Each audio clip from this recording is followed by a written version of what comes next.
예, 우리 말씀은 요한복음입니다. 요한복음 1장 35절부터 51절까지 말씀입니다. 한 절씩 교독하도록 하겠습니다. 또 이튿날 요한이 자기 제자 중 두 사람과 함께 섰다가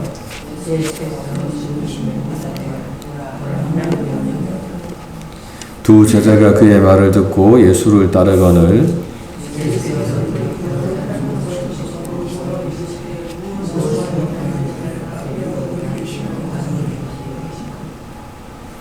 예수께서 이르시되 와서 보라. 그러므로 그들이 가서 계신 데를 보고 그날 함께 거하니 때가 10시쯤 되었더라.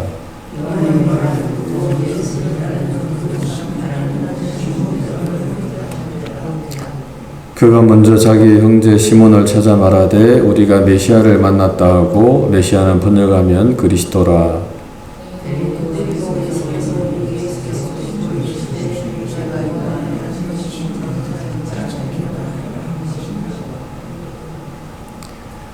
이튿날 예수께서 갈릴리로 나가려 하시다가 빌립을 만나 이르시되 나를 따르라 하시니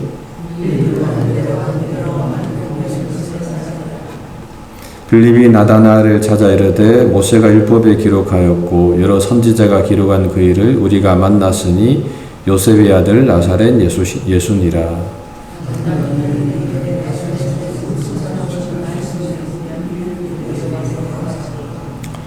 예수께서 나다나엘이 자기에게 오는 것을 보시고 그를 가리켜 이르시되 보라, 이는 참으로 이스라엘 사람이라 그 속에 간사한 것이 없도다.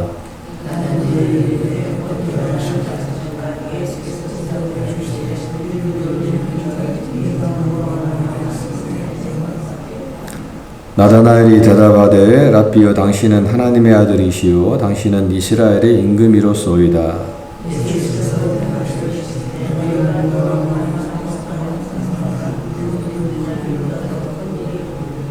같이요.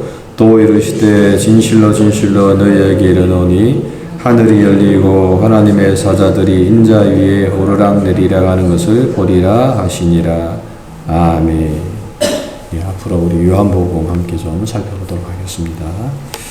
예, 오늘 본문은 이제 이 세례 요한의 증언을 좀 듣고 이제 사람들이 계속해서 이제 예수님을 따르는 이제 그런 내용이라고 할 수가 있습니다.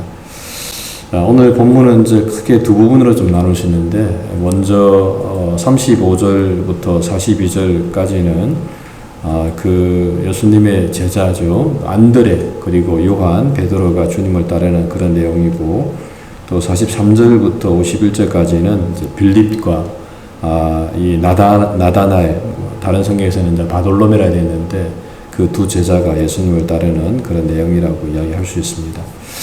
먼저 이제 35절에 보게 되면 이제 이튿날 그 요한이라고 그랬는데, 이 요한은 세례 요한을 말합니다. 세례 요한이 이제 자기 제자 중 두 사람과 함께 섰다가 예수께서 건의심을 보고 말하되 보라, 하나님의 어린 양이로다라고 이렇게 말하는 것을 좀 보게 됩니다. 여기서 우리가 한 가지 볼 수 있는 것은 이제 세례 요한은 예수님을 정확하게 알고 있었다라고 하는 것입니다. 많은 사람들이 예수님을 그 랍비, 선생 정도로 알고 있었을 때 이 세례 요한은 그 예수님이 하나님의 어린 양, 메시아, 그리스도이라고 하는 것을 이 세례 요한이 분명하게 이제 알고 있었다라고 하는 것입니다. 1장의 앞에 보게 되면 보라, 세상 죄를 지고 가는 하나님의 어린 양이로다 그랬는데, 그런 부분에서 이 세례 요한은 예수님이 어떠한 분인가, 왜 이 땅에 오셨는가라고 하는 사실을 분명하게 깨닫고 있었다라고 하는 것입니다. 사실 이제 우리가 그 무엇보다도 예수님이 어떠한 분인가를 우리가 잘 알아야 되겠죠. 그래야지만 우리가 예수님을 우리가 바로 따라갈 수가 있다라고 하는 것입니다. 그 예수님이 우리에게 복을 주시는 분, 물질적인 복을 주시는 분, 물론 이제 우리를 축복하시는, 우리에게 복을 주시는 하나님이십니다만은 이제 그럼에도 불구하고 우리가 그 메시아가 어떠한 분인가라는 것을 정확하게 알게 되면 우리가 실족하지 않는다라고 하는 것입니다. 그자 이제 그 말을 들은 그 두 제자가, 오늘 본문에서는 두 제자가 이제 오늘 안드레가 나오고 있는데, 사실은 이 두 제자는 이제 안드레와 오늘 본문을, 그러니까 이 요한복음을 적은 이제 사도 요한이라고 이야기할 수가 있습니다. 두 제자가 이제 그의 말을 듣고 예수님을 따랐다라고 이렇게 말을 하고 있습니다. 하지만 여기서 예수님을 따랐다는 말은 세례 요한을, 원래는 이제 세례 요한의 제자였거든요. 세례 요한을 이제 배신한 것이 아니고, 그 세례 요한이 저분이 바로 하나님의 아들이시다라는 그런 말을 들었을 때에 이제 그 두 제자가 그 세례 요한의 말을 듣고 이제 예수님을 전적으로 이제 따른 것을 우리가 볼 수 있다라고 하는 것입니다. 그리고 이제 예수님께서는 돌이켜 그 따르는 것을 보시고 이제 묻습니다. 물어 이르시되 무엇을 구하느냐라고 질문하십니다. 이 말은 너희가 원하는 게 무엇이냐? 그러니까 왜 나를 따르냐? 그 따르는 동기가 무엇이냐라고 이렇게 예수님께서 질문을 하게 됩니다. 자, 그러자 그 말을 듣고 그 두 제자가 말하기를 랍비 어디 계시오니까 라고 말하는데, 다시 말하면 랍비 선생님 살고 있는 곳이 어딥니까? 라고 이렇게 질문을 하는 겁니다. 그 이유는 이 당시 이제 제자들은 자기 스승들과 함께 머물면서 그렇게 이제 스승으로부터 교훈을 받았기 때문에 선생님 어디서 살고 계십니까? 우리가 함께 주님과 함께 거하겠습니다 라고 하는 그런 뜻으로 그렇게 이야기를 한다고 우리가 생각을 하면 되겠습니다. 그러자 그 말을 들은 예수님께서 이르시되 와서 보라. 그러므로 그들이 가서 계신 데를 보고 그날 함께 거하니 때가 10시쯤 되었더라. 여기서는 이제 10시라 그러는데, 이제 이것은 사도 요한이 적었을 때는 로마 시간이고 히브리 시간으로, 유대인 시간으로는 한 오후 4시쯤 되었다라고 성경학자들은 이야기하고 있습니다. 그리고 이제 요한의 말을 듣고 예수를 따르는 두 사람 중에 하나는 시몬 베드로의 형제 안드레라 그럽니다. 그리고 다른 사람은 이제 요한이라고 말할 수 있는데, 그런데 이 안드레가 먼저 믿고 난 다음에 그가 먼저 자기의 형제 시몬을 찾아 말하되, 그러니까 시몬 베드로입니다. 안드레의 그 형이 시몬 베드로인데, 그 베드로에게 가서 말하기를 우리가 메시아를 만났다 하고, 그러니까 우리가 이제 요한과 안드레가 메시아를 만났다라고 이야기하면서, 메시아는 번역하면 그리스도라, 기름 부은 자인데, 그리고 이제 데리고 예수께로 오니 그렇게 이야기하고 있습니다. 그러니까 다시 말하면 이 안드레가 이 베드로를 전도를 한 거죠. 자기 형인 이 베드로를. 저도 사실은 제 동생이 저를 전도해서 제가 교회 다니게 되었는데, 오늘 본문에서도 이 안드레가 그 시몬 베드로, 그러니까 예수님의 수제자인 베드로를 이제 예수님께 데려오게 됩니다. 그러자 예수님께서 그것을 보시고 말하기를 내가 요한의 아들 시몬이니 이제 장차 게바가 될 것이다 라고 이렇게 이야기를 해줍니다. 게바는 번역하면 베드로라, 즉 반석이 될 것이다. 믿음의 반석이 될 것이다. 네가 이제 정말 나를 따르는 정말 참된 제자가 될 것이다 라고 이렇게 예수님께서 그렇게 이 베드로를 축복해 주는 것을 볼 수가 있습니다. 자, 이런 면에서 이 안드레, 그러니까 우리가 안드레는 잘 모릅니다. 사실은 수제자가 베드로, 요한, 야고보인데 나머지 안드레가 무슨 일을 했나 사실은 이게 기록이 되어 있지 않습니다. 근데 오늘 본문에 보게 되면 이 안드레가 가장 큰 일을 한 게 뭐냐? 그건 바로 자신의 형인 이 베드로를 전도를 한 것입니다. 그리고 이 형을 통해서 하나님의 놀라운 역사가 일어나는 것을 볼 수가 있다라고 하는 것이죠. 그리고 이제 오늘 43절에서도 사실은 오늘 본문에는 정확하게 나와 있지 않습니다만 이 빌립이라고 하는 인물, 이 인물을 전도한 사람도 사실은 이 안드레라고 이제 학자들은 좀 이야기하고 있습니다. 이제 그 이튿날 예수께서 갈릴리로 나가려 하시다가 이제 빌립을 만나게 되는데, 이 빌립은 안드레와 베드로와 한 동네 베세다 사람입니다. 그러니까 이 안드레가 빌립을 잘 알고 있는 거죠. 그런 가운데 이 빌립까지도 전도해서 이 빌립이 예수님을 만나게 됩니다. 그리고 놀라운 것은 이 빌립이 또 이 나다나엘을 또 전도를 하게 되는 거예요. 오늘 본문에서 빌립이 말합니다. 모세가 율법에 기록하였다 하고 여러 선지자가 기록한 그 일을 우리가 만났다. 그분은 바로 요셉의 아들 나사렛 예수다라고 이야기합니다. 물론 이제 그 말을 듣고 나다나엘이 나사렛에서, 이 나사렛은 사실은 지방입니다. 굉장히 좀 시골일 수 있습니다. 최근에 이제 우리 제가 아는 목사님이 강진에 이제 담임으로 청빙을 받아갔거든요. 제가 강진을 찾아봤습니다. 어딘지 몰라가지고 찾아봤더니 저 남해 끝쪽에 강진이 있더라고요. 그 교회 이제 성도 몇 명 안 되는데, 그럼에도 불구하고 그 교회 가서 섬기겠다고 서울에서 강진으로 내려간 제 목사님을 제가 본 적이 있었는데, 오늘 본문에 나오는 나사렛이 바로 그런 동네입니다. 진짜 시골 동네, 촌동네. 그러니까 이 나다넬이 하는 이야기가 나사렛에서 무슨 선한 것이 날 수 있겠느냐. 그건 시골이고 촌동네인데 그런 데서 무슨 정말 개천에서 용이 날 수 있겠느냐라고 이렇게 질문을 하는 것을 보게 됩니다. 하지만 이제 그때 빌립이 와서 그럼에도 불구하고 와서 보라라고 이렇게 이야기를 하게 되는 거죠. 그렇게 이 복음이 증거되게 되고 그렇게 사람들이 이제 예수님의 제자로 이렇게 사람들이 모이는 것을 보게 됩니다.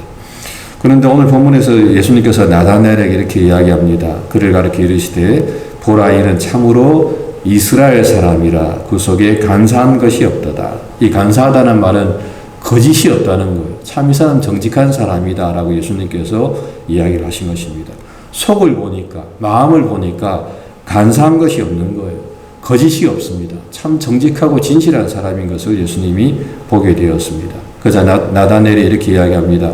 어떻게 나를 아십니까? 라고 말하자 예수님께서 말하기를 빌립이 너를 부르기 전에 내가 무화과 나무 아래 있을 때에 너를 보았다 라고 이렇게 예수님께서 말씀을 하셨습니다. 그래서 이제 그 말을 듣는 나다나엘이 대답하기를 랍비여 당신은 하나님의 아들이시고 당신은 이스라엘의 임금입니다 라고 이렇게 이야기를 합니다. 그러니까 이 나다나엘이 참 이렇게 순수한 사람이기 때문에 특별한 이적도 아니고 네가 무화과 나무 있을 때 내가 이미 너를 보았다라고 예수님께서 말씀하니까 그 말을 듣고 이 나다나엘이 말하기를 랍비여 정말 당신은 하나님의 아들이시고 당신은 이스라엘의 임금입니다 라고 이렇게 고백을 하는 것입니다. 그 마음이 너무 순수하고 정직한 거예요. 이 나다나엘이.